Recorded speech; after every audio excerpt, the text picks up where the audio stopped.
आज मुझे आपसे बात करते हुए बहुत खुशी हो रही है। वैसे तो जिस वर्ग से आज मैं बात कर रहा हूं, इनसे मैंने जनवरी के इसी वर्ष के महीने में 28 तारीख को बात की थी। उस समय लगभग 9000 साथी मेरे साथ जुड़े थे। आज उसी क्रम में उसी वर्ग के साथ 6 महीने बाद मैं बात कर रहा हूं और मुझे खुशी है कि इन 6 महीनों में इस श्रेणी में जिनसे आज मैं बात कर रहा हूं, इसमें लगभग 40,000 लोग और जुड़ चुके हैं। आज आपसे बात करते हुए मैं खुशी का इजहार इसलिए कर रहा हूं कि हमेशा जब भी कोई सरकार काम करती है तो उसको कभी सरकारी योजना कहा जाता है, कभी व्यवस्था में परिवर्तन की बात कहा जाता है, कभी अपने दायित्व की बात कही जाती है। मैं आज इन सब चीजों को मिला करके एक ऐसा विषय आपके सामने रख रहा हूं जिसमें मुझे लगता है ये काम बहुत पुण्य का काम है और इस पुण्य के काम को करते हुए मुझे भी बहुत खुशी हो रही है। हमेशा समाज के अंदर आर्थिक दृष्टि से देखा जाए तो कई वर्ग रहते हैं और एक वर्ग ऐसा है जो किन्हीं भी कारणों से अपनी आर्थिक स्थिति को शायद सुधार नहीं पाया, पीछे रह गया। कारण कोई भी हो सकता है, लेकिन जो हमारी गरीबी है हमें समाज जीवन के मुख्य भाग में चलने के लिए कई बार बहुत परेशान करती है। कई बार ये बाधाएं हमारे जीवन में संकट भी लाती हैं। जीवन यापन को अगर हमें ठीक से चलाना है तो हमारे आसपास के लोगों को जब हम देखते हैं तो हमें कष्ट भी होता है। इस कष्ट को दूर करने के लिए और हमने विचार किया हुआ है कि प्रदेश का कोई भी व्यक्ति जो असहाय है, गरीब है, लाचार है, जो किन्हीं कारणों से अपने जीवन को आगे नहीं बढ़ा सकता है, तो उसके सारे सिस्टम को कैसे ठीक किया जाए, कैसे उसको उस गरीबी से बाहर निकाला जाए। वर्षों जो पहले सरकारें चलती थी नारे देते थे गरीबी हटाओ, लेकिन हमने नारा नहीं दिया। हमने तो उस हर गरीब की जो भी उसकी कोई मजबूरी है, जो भी उसकी कठिनाई है, उसको समझ करके उसको दूर करने का काम किया है। देश के प्रधानमंत्री नरेंद्र मोदी जी ने जब इन कठिनाइयों को ध्यान में किया तो एक एक करके कितने ही न जाने कितने काम उन्होंने हमारे लिए किए हैं। उन्होंने गरीब परिवारों को प्रधानमंत्री आवास योजना के अंतर्गत करोड़ों मकान दिए हैं। उन्होंने न केवल मकान दिए बल्कि उन मकानों में हमारी रसोई के अंदर सिलेंडर पहुंचाने के लिए और उज्ज्वला योजना, हरियाणा में भी हमने 9 लाख सिलेंडर दे करके रसोई के अंदर पहुंचाए हैं। उस रसोई में नल से जल पहुंच जाए, ये भी हमने 28 लाख परिवारों की रसोई के अंदर हरियाणा में जल से नल पहुंचाने का अभियान जो शुरू कर रखा है वो प्राय एक प्रकार से पूरा होने वाला है। इसी प्रकार से हमारे परिवार का कोई सदस्य बीमार हो जाए, लाचारी से, हमारी मजबूरी से उसका इलाज कराना संभव नहीं होता, तो प्रधानमंत्री ने आयुष्मान योजना चला करके ऐसे गरीब परिवारों को संकट में से बाहर निकालने का काम किया। हमने चिरायु योजना जोड़कर उसको और आगे बढ़ाया है कि उसके अंदर और ज्यादा परिवार और शामिल होकर के उसका लाभ उठाएं। यहीं तक नहीं, गरीबी रेखा से जो थोड़ा ऊपर हैं, जिनकी आय 1,80,000 से और 3 लाख रुपए वार्षिक तक है, उनसे भी मात्र एक नॉमिनल 1500 रुपए वार्षिक एक प्रीमियम लेकर के उनको भी इस योजना में जोड़ा है, ताकि परिवार के ऐसे लोगों को 5 लाख रुपए वार्षिक का ये लाभ आवश्यकता पड़ने पर ये मिल सके। हमारे बच्चों की पढ़ाई ठीक हो, हमने चिराग योजना भी उसमें चलाई है। अब ये सब बातें खर्च करने के लिए हमारे पास पैसा नहीं है, इसलिए योजनाएं की जा रही हैं।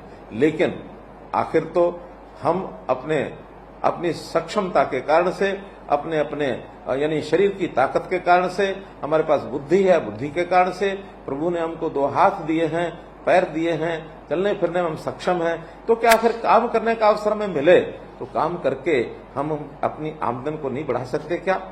हमने इसमें भी एक योजना लागू की और उस योजना के अंतर्गत जो आपको बता रहा हूं कि जिनकी आय वर्ष में 1 लाख रुपए से भी कम थी, ऐसे लोगों को बुलाकर और उनसे सरकारी योजनाओं का लाभ वो कैसे उठा सकते हैं, उस नाते से उनसे बातचीत करके और उनको बैंकों से लोन लेकर के देने का भी काम हमने किया। जो संख्या आज मैं 40,000 बता रहा हूं, पहले 8,000 थी, ये लगभग 50,000 लोग इस योजना का लाभ उठा पाए हैं और आप भी उनमें से ही एक हैं। तो मित्रों, आज मैं आपसे जो बात कर रहा हूं इसीलिए कर रहा हूं कि हम लोगों ने अपने जीवन को कैसे आगे बढ़ाना है। बैंक से लोन लेना एक बात है, लेकिन उस लोन का उपयोग करना ये भी बहुत एक समझदारी से, एक तरीके से हमको करना पड़ेगा। और आखिर बैंक से लोन लेकर के हम अपने व्यवसाय के माध्यम से, काम के माध्यम से अपने आप को आगे बढ़ा पाए, तो इससे बड़ी खुशी की बात नहीं हो सकती है।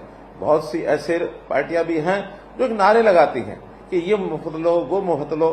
तो मुफ्त की आदत लगाने के बजाय हमारी प्राथमिकता है कि काम करने वाले व्यक्ति को काम के लिए जो उसकी आवश्यकता है वो पूरी की जाए, उसको ट्रेनिंग दिलाई जाए, उसकी पढ़ाई कराई जाए, उसको स्किल के नाते से, हुनर के नाते से उसको विकास किया जाए, और काम करने के लिए जो पूंजी की आवश्यकता है तो पूंजी भी दिलाई जाए। और जहां कहीं सरकारों की ओर से उसमें कोई ग्रांट है, उसमें कोई सब्सिडी है, ये जोड़ना है, वो भी हमने जोड़ने के लिए और काम किए हैं। जहां कहीं ब्याज जो लगता है बैंकों का, उसको रिफंड करने की बात आती है, वो भी हमने किए हैं। महिलाओं के नाते हमने लगभग 55,000 और ये सेल्फ हेल्प ग्रुप ये बनाए। 5 लाख से ऊपर महिलाएं ऐसी हैं जो अपने परिवार की आय बढ़ाने में अपना योगदान दे रही हैं। ये भी संख्या बहुत बड़ी है। ऐसी बहनों के लिए उनका जो उत्पादन का माल है वो बिक्री कैसे हो, अच्छे स्थान उसको मिल जाए, तो शहरों में एक नई योजना हमने साझा बाजार करके ये बनाया है।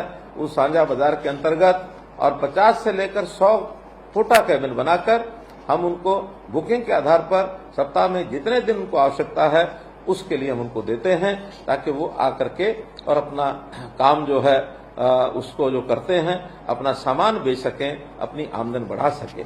मित्रों, भाइयों बहनों, हम चाहते हैं कि जिस परिवार की आय 1 लाख रुपया या इससे कम है, ऐसे परिवार को लोन देकर, चाहे वो भैंस पालता है, गाय पालता है, दूध बेचता है, दूध बेच करके अपने आय को बढ़ाता है, कोई दुकान चलाने के लिए पैसा लेता है, कोई छोटा मोटा घर में उद्योग करने के लिए वो पैसा लेता है, ऐसे किसी भी काम के लिए वो पैसा लेता है, तो उसकी आय वर्ष की 1,80,000 या इससे ऊपर कैसे हो, इस काम के नाते से हम उसका सहयोग करना चाहते हैं। आप स्वयं सक्षम बने। सक्षम बनने के बाद आपके परिवार, आपके बच्चे पढ़ लिख करके आपसे आगे बढ़ें। आखिर पिता वही आदर्श पिता जो अपने बेटे को अपने से आगे बढ़ाने के लिए और हमेशा प्रयत्न करता है। ऐसा हम अपने भविष्य में अपनी पीढ़ी को कैसे आगे बढ़ा सकें, उसको इस काम में हम प्रेरित करें, ताकि वो भी हमारे तरह लाचार न रहे। कहीं पढ़ लिख करके अगर सरकारी नौकरी के योग्य बनता है तो सरकारी नौकरी में जाए, यदि सरकारी नौकरी के योग्य नहीं है तो फिर अपना कोई निजी व्यवसाय करे, और या प्राइवेट नौकरी के लिए जाता है, प्राइवेट नौकरी में जाए। बहुत अवसर मिलते हैं। हम लोगों ने इन अवसरों में एक अवसर ऐसा भी जोड़ा है कि क्या गरीब के परिवार, उसका कोई नौजवान, हमारा मित्र, हमारा भाई, हमारा बेटा क्या विदेश जाने तक की भी सोच सकता है। हमने ये भी, यानी हमारा जो फॉरेन कोऑपरेशन डिपार्टमेंट है उसके माध्यम से एक ओवरसीज प्लेसमेंट सेल, इसका भी निर्माण किया है, ताकि जहां विदेश के अंदर ऐसे बहुत नौकरियां, बहुत व्यक्तियों की काम की आवश्यकता है, उनको ट्रेंड करके बाहर भेजा जाए, ताकि वो भी अपने परिवार की सपोर्ट कर सकें। ये काम भी हम करते हैं। हमने गरीब परिवारों में घर के अंदर राशन नहीं है, तो इसके लिए भी पिछली जनवरी के अंदर 12.5 लाख राशन कार्ड एक साथ बनाए हैं। और इन कामों को करने में हमको एक पोर्टल बहुत सुविधा दे रहा है, और वो है परिवार पहचान पत्र। परिवार पहचान पत्र के माध्यम से हम हर परिवार का डाटा अपने पास रखते हैं कि किस परिवार के अंदर कितने सदस्य हैं, कौन क्या कर सकता है, विद्यार्थी है अथवा काम करने वाला है अथवा बुजुर्ग है, बुजुर्गों की पेंशन वो उनको अपने आप मिल जाए, विद्यार्थी हैं उनकी पढ़ाई किस स्कूल में चल रही है, कैसी चल रही है, परिवार की आमदन कितनी है। इन सब बातों को इसलिए ध्यान रखते हैं ताकि आगे बढ़ करके सरकार की योजनाओं का लाभ उन तक पहुंचा सकें। अभी तक क्या होता था, सरकार की योजनाएं प्रचारित की जाती थी, लेकिन लोग उसको लेने के लिए खिड़की तक पहुंच भी नहीं पाते थे। जो आदमी ताकतवर होता था, बलशाली होता था, दबंग होता था, वो आगे बढ़कर, चाहे वो पात्र न भी हो, तो भी स्कीमों का लाभ सबसे ज्यादा वो लेकर जाता था, क्योंकि सरकार के पास कोई आंकड़ा नहीं होता था। केवल एक जानकारी के आधार पर किसी भी प्रकार का अपना आय का सर्टिफिकेट बनवा लेता था, और आय सर्टिफिकेट बनवाने के बाद और वो पात्र न होते भी अपनी इस योजना का लाभ ले जाता था। वास्तव में जो पात्र था वो पात्र उन योजनाओं का लाभ उठा नहीं पाते थे और योजना का जो वास्तव में वास्तविक जो मर्म होता था वो पूरा होता नहीं था। तो हमने इसीलिए परिवार पहचान पत्र के माध्यम से ये सारे काम करने शुरू किए। और जो गरीब परिवार हैं, 1 लाख रुपए से कम की जिनकी आमदन है, उनको हमने अंत्योदय परिवार कहा और अंत्योदय परिवार के एक एक व्यक्ति को बुलाकर हमने कैंप्स लगाए। वो कैंप यानी 4 बार इसके कैंप ब्लॉक स्तर पर लग चुके हैं। रोजगार मेले या जिसको हम कहें अंत्योदय परिवार उत्थान योजना के मेले, ये सब हमने लगाए। तो इसके माध्यम से भी सब लोगों को संपर्क करके विभागों की कोई 17 विभागों की 50 के लगभग योजनाएं हैं, उन योजनाओं का लाभ उठाने के लिए प्रेरित किया। ये योजना भी एक पोर्टल के ऊपर हमने दर्ज कर दी है। पढ़ा लिखा व्यक्ति स्वयं उस पोर्टल पर जाकर के वो अपना जानकारी ले सकता है कि सरकार की कौन कौन सी योजनाएं हैं। इस पोर्टल पर अंत्योदय उत्थान परिवार उत्थान .gov.in, इस प्रकार से इस पोर्टल पर जाकर के और हम इन योजनाओं का लाभ ले सकते हैं।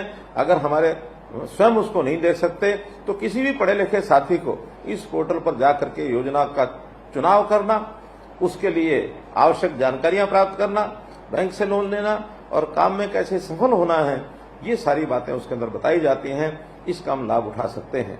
भाइयों बहनों, हम लोग गरीब के साथी होने के नाते ये विश्वास दिला सकता हूं मैं कि किसी भी गरीब का हक किसी दूसरे व्यक्ति को नहीं लेने देंगे।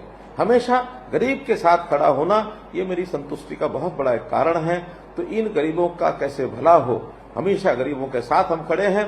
आप आगे बढ़ने का अपना मानस बताइए, आप काम करने के लिए अपने आप को आगे बढ़ाइए। आपकी सहायता करने के लिए मनोहर लाल हमेशा आपके साथ खड़ा है। तो इसलिए भाइयों बहनों, अपने प्रदेश में कोई भी व्यक्ति, कोई भी परिवार 1 लाख रुपए इनकम से नीचे न रहे, इससे ऊपर 1,80,000 तक पहुंचे, फिर 1,80,000 से ऊपर जाए, ताकि हम अपने जीवन यापन को, अपने परिवार को अच्छे प्रकार से पाल सके। इतना ही निवेदन करते हुए मैं आप लोगों का पुनः बहुत स्वागत भी करता हूं, बहुत धन्यवाद भी करता हूं और आपसे आशा करता हूं कि आप जो काम करने के लिए आगे बढ़े हैं सफलतापूर्वक इसे करें। उस पैसे का उपयोग अपनी आमदन के लिए बढ़ाने के लिए ही करें। उसका इधर उधर फिजूल खर्ची करके यदि हमने पैसा खराब किया तो हम किस्तें भी अपनी वापस नहीं कर पाएंगे। इसलिए किस्त वापस करने के लिए अपने परिवार को भी आमदन मिले, इसलिए अच्छा लाभ उसका कमाने वाला काम हम करें। और हम तो कर ही रहे हैं। मैं आपसे एक आग्रह और भी करना चाहता हूं, यदि इस प्रकार के और परिवार हमारे पास पड़ोस में, हमारे कोई और रिश्तेदार हो सकते हैं, मित्र हो सकते हैं, जानकार हो सकते हैं, उनको भी इन योजनाओं में आगे लाने के लिए प्रेरित करें। सरकार आपके साथ हमेशा खड़ी रहेगी। अंत्योदय ये हमारा लक्ष्य है। इस लक्ष्य को पूरा करना, इसको मैं अपनी प्रसन्नता का एक कारण मानता हूं, संतुष्टि का कारण मानता हूं। आपको बहुत बहुत शुभकामनाएं, बहुत बहुत बधाई।